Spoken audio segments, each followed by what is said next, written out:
আসসালামু আলাইকুম। আজকে আমি মটরশুঁটি দিয়ে ভীষণ মজার ফুলকো ফুলকো নাস্তা বানিয়ে দেখাবো। খেতে অনেক মজা। ১ কাপ আটা, স্বাদমতো লবণ, কালো জিরা হাফ চামচ, তেল ১ টেবিল চামচ দিয়ে আমি নরমাল পানি দিয়ে শক্ত টাইট একটা ডো তৈরি করে ২০ মিনিট রেখে দেবো।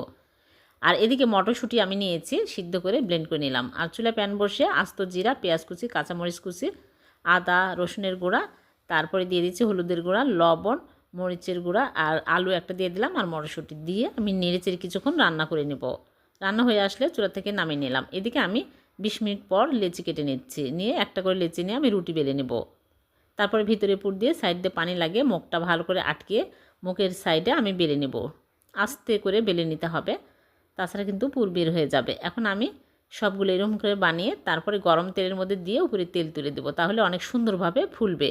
সবগুলো ফুলকো ফুলকো হয়ে ফুলে যাচ্ছে। হয়ে গেল ভীষণ মজার কচুরি বা পুরি। ভালো লাগলে লাইক, কমেন্ট, শেয়ার করে দেবেন। আল্লাহ হাফেজ।